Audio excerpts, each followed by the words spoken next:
Uncanceled Comedy Collective presents Top Censored News of the Week. Coming in at number 3, Virginia Guthrie, one of Epstein's bravest accusers, is dead, allegedly by suicide.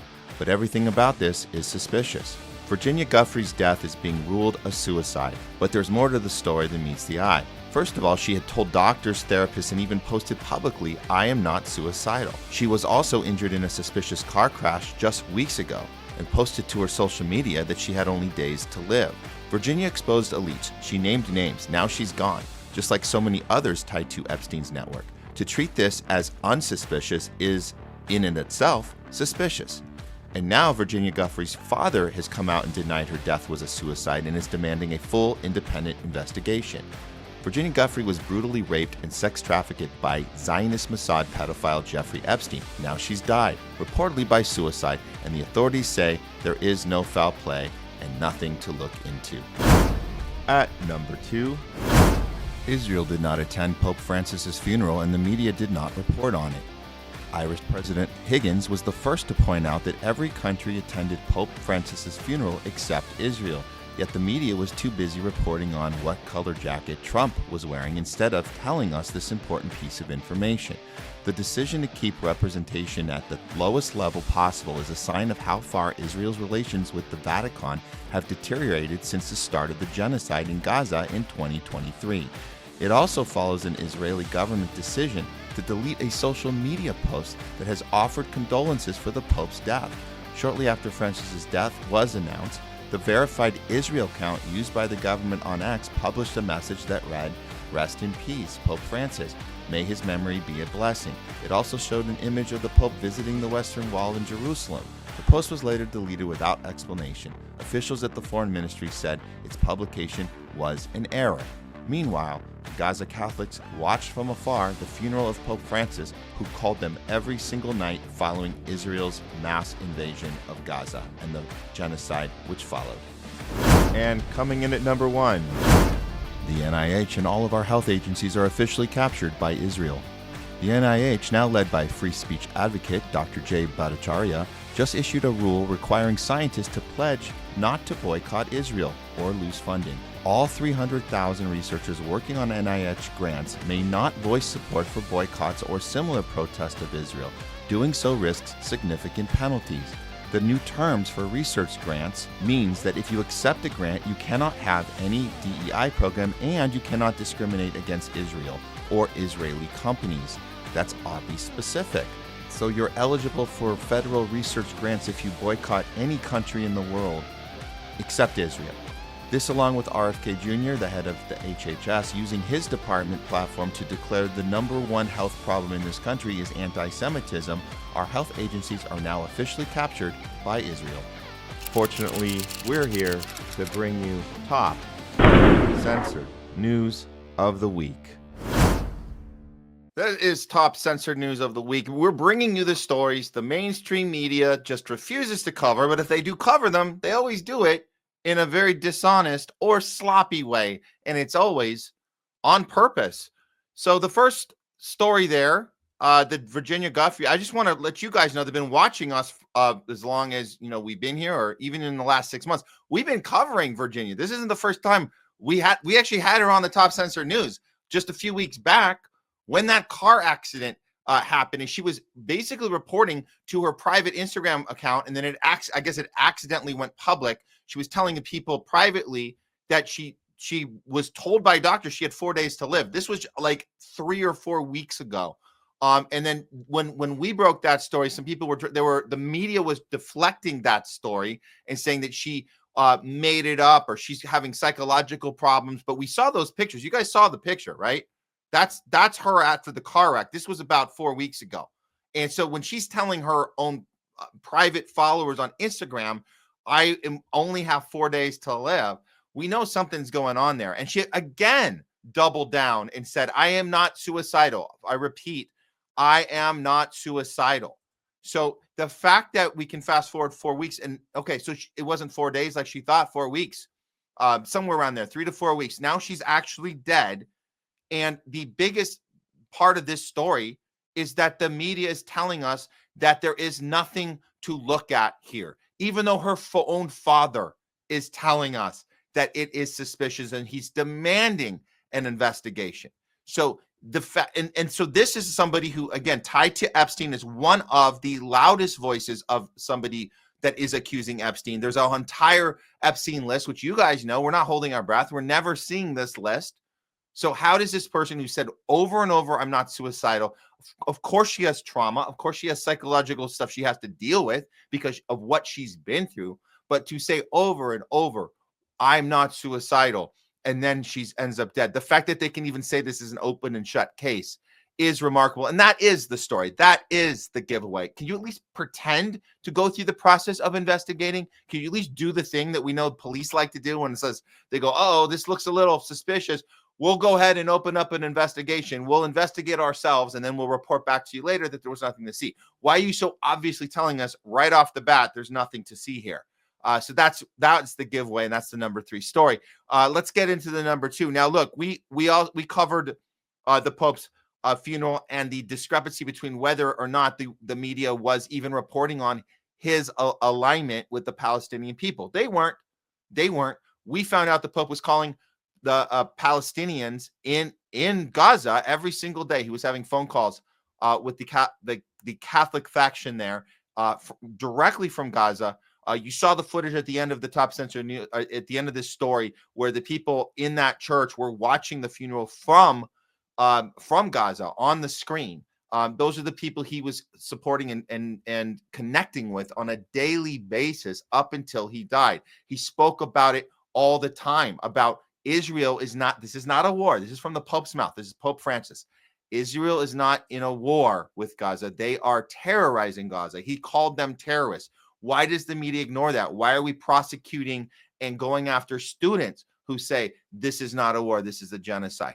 Why are we saying they are the terrorists when the Pope himself has been saying it this entire time? Not just one time on the side, not just one, oh, somebody overheard him say it privately. No, every day he's been talking about this, and the media blacked it out. And now we come to find out that Israel did not even send a representative to the funeral. Every other country did. That's your real problem here. And again, the media didn't cover it. They were too busy showing us Trump is wearing a blue suit. Trump is out of place. That's their story. That was their little, hey, what's the story here about the funeral? Oh, we're going to go with the Trump suit story. Not even a mention that Israel didn't show up. Not a mention that they had to retract and delete a tweet that was supporting the Pope and saying something of condolences of his passing. They deleted that tweet. Well, here's where this is a part that is also very, very important, is looking forward. We wonder who's going to replace the Pope. Who is it? Well, if I had to guess, I might think it's this guy. No, not the guy on the left. That's that POS, Rabbi Shmuley, the guy he's standing next to, because Shmuley seems to have a lot of pull. And Shmuley tweets this out. As we mourn the great Pope Francis, it seems that Cardinal Pietro Parolin, Cardinal Secretary of State, may be the next Pope. He's a great man and a phenomenal friend of the world Jewish community. Oh, yeah, he is. And the media is already calling this guy a moderate. That's your giveaway. He's not a moderate. He is a extreme Zionist psychopath like Shmuley. And Shmuley gets to go in here and start pushing this guy. And if you see the media's coverage on this, they're going to put this guy in the list. There's about 10 or 12 people they're considering. We're not even going to mention the Trump thing. That's a joke. If you guys saw Trump make some joke about, I'd like to be the next Pope. What a waste of time, crock of crap. We're not even going to cover that part. But there are about 10 or 12 legitimate contenders on the list. This guy is being packaged as a moderate, and that's your giveaway, because he is not. Let's look at the little post that Shmuley did of kissing this guy's ass, and he threw it up on, I don't know, his Instagram or something. Here it is. What an honor through my very dear friend Gary Krupp of Pave the Way to meet the Cardinal Secretary of State of the Vatican. Cardinal Parolin has showed himself to be a man of distinct humility. and sublime dignity, and a great lover and friend of the Jewish community. And I just wanted to personally communicate that all of the Holy Father's Jewish children around the world pray for his speedy recovery, and that we have deep love and affection for him. And thank you for everything the Church does to combat anti-Semitism and to stand up for our people, Eminence. And thank you for how you so graciously greeted us. Thank you. Thank you, Gary. And Thank you, Rabbi. Thank you. Thank you very much.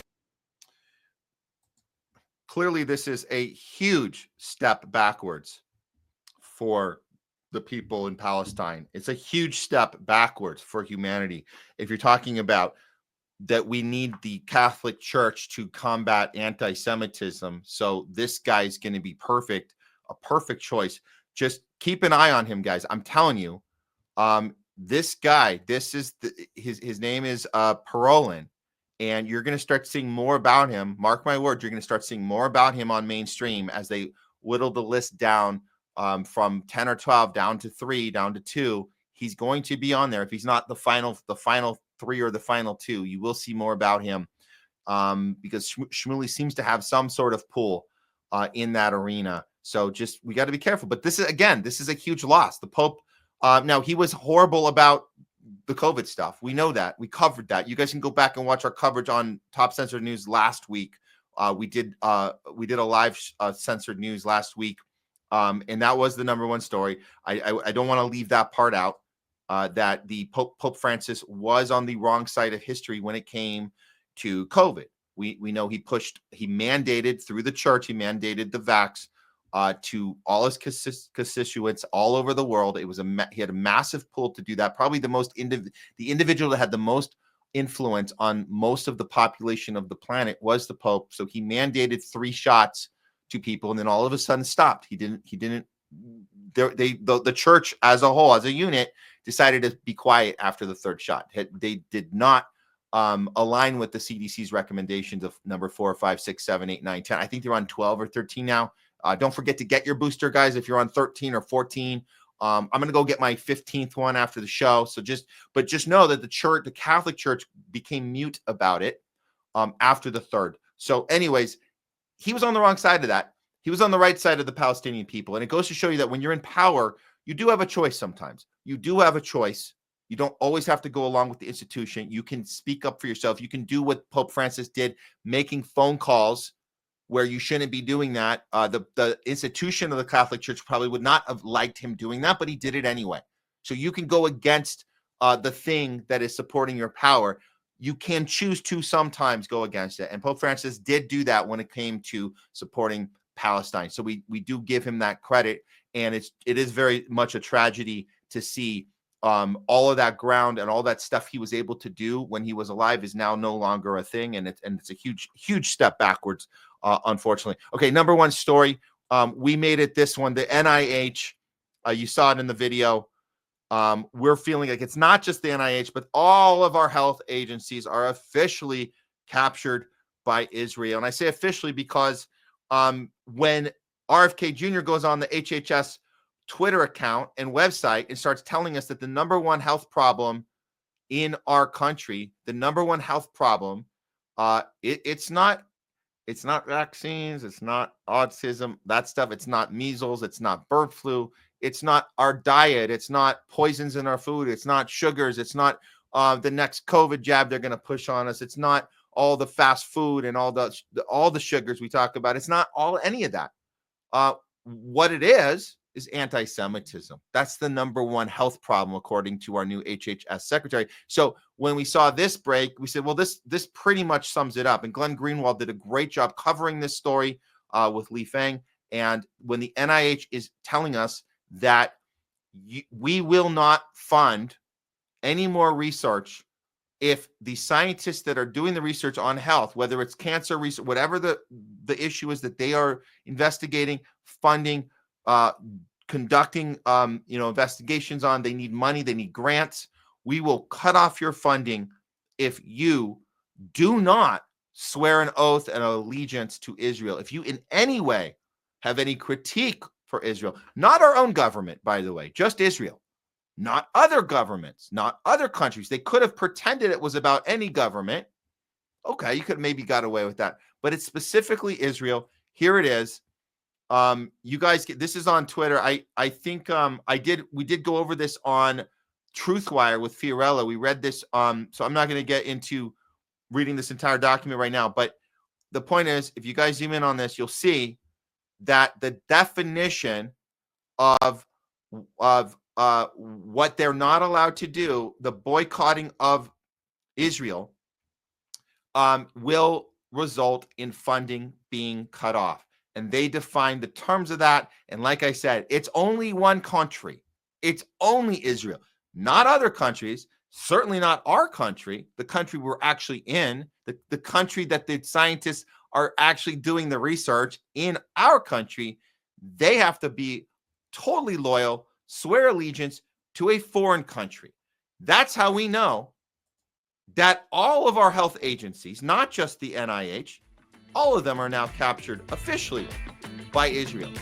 And that's just it. And this has been a Top Censored News of the Week.